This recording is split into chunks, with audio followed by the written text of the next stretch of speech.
स्वस्ति श्री गणेशाय नमः।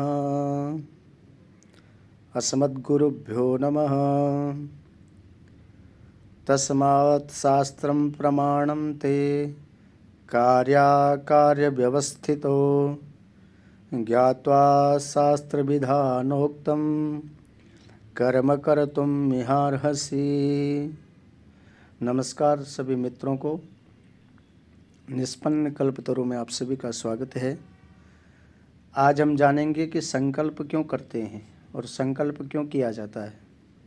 कई लोगों का प्रश्न होता है।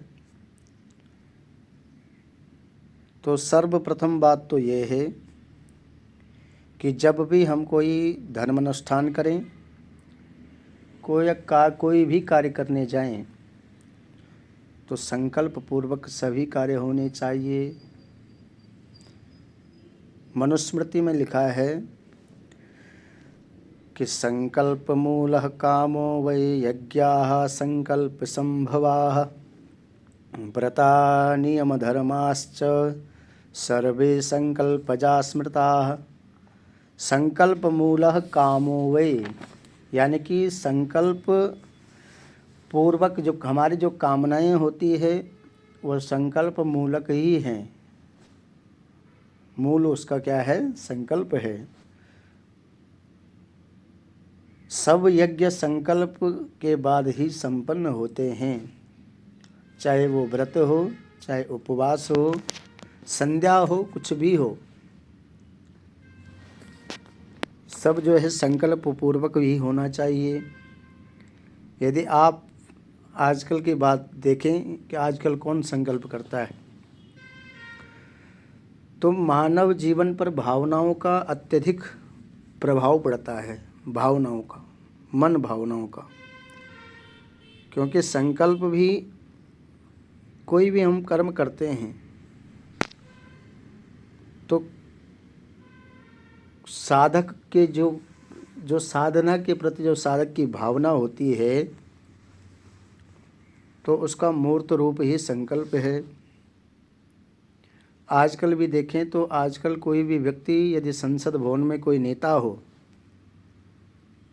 और संसद भवन में जाते हैं, जितने भी राष्ट्रीय संसद होंगे उनके पदाधिकारी यदि पद ग्रहण करते हैं तो वो क्या करते हैं? शपथ नाम दे दिया है,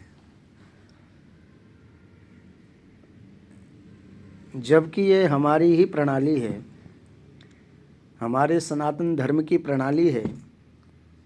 कोई भी राजनेता हो, पदाधिकारी हो, वो पद प्राप्त हो जाने पर शपथ लेता है, तो वो संकल्प ही है और था, क्योंकि संकल्प के बिना कोई कार्य सिद्ध नहीं होता है। क्योंकि रामचरितमानस के अनुसार रघुकुल रीत सदा चली आई, प्राण जाए पर वचन न जाए। रघुकुल के ऐसे राजा थे, भगवान राम जी के वंश में राजा हरिश्चंद्र जैसे, उन्होंने प्राण चले गए, अपनी पत्नी को बेच दिया, पुत्र बेच दिया, अपना जो राज्य था वो सब दान में दे दिया, लेकिन वचन जो किया था, वचनबद्ध थे, इसीलिए सब कुछ दान में दे दिया। आजकल शपथ उठाना एक जो है अपमानजनक अपमान सूचक प्रथा है। और आजकल होता भी क्या है? वही व्यक्ति उठाता है इस शपथ को जिसकी ईमानदारी पर सबको संदेह है कि भाई अब उसने शपथ ले ली, परंतु ऐसा नहीं है।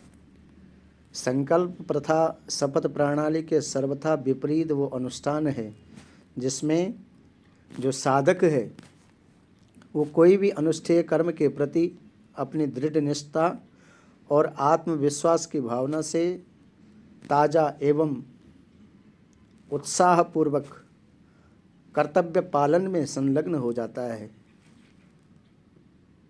ये संकल्प की विशेषता है, इसीलिए हर कार्य में संकल्प किया जाता है। और संकल्प में जल ग्रहण क्यों करते हैं, इसका भी कारण है। वेद कहता है अनृते खलु वै क्रियमाणे वर्णो गृणाति। बोले जो अगर वैज्ञानिक दृष्टि से देखा जाए तो हमारा जैसे मन भुक्त अन्न का परिणाम है, यानी कि जो हमने खाया है उसका परिणाम क्या है, हमारा मन है। इसी प्रकार आपो मयाहा प्राणाः, इस प्रमाण के अनुसार प्राण शक्ति भी पिए हुए जल का ही अंतिम परिणाम है। सो प्रत्येक कर्म के अनुष्ठान में प्राण शक्ति के प्रबल की अनिवार्य आवश्यकता होती है। सो प्राण शक्ति के जनक कौन है, जल है। और जल का स्पर्श करके साधक अपने आप को महाप्राण का अनुभव करता हुआ अनुष्ठेय कर्म की साधना में सुतराम प्रवृत्त हो जाता है।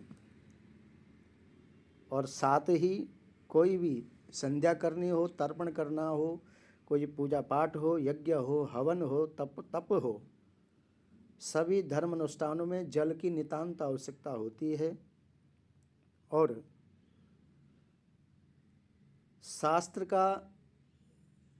शास्त्र सम्मत जो हमने इसका उद्धरण दिया है वो मनुस्मृति में है, जो पूर्व में आपने सुना है।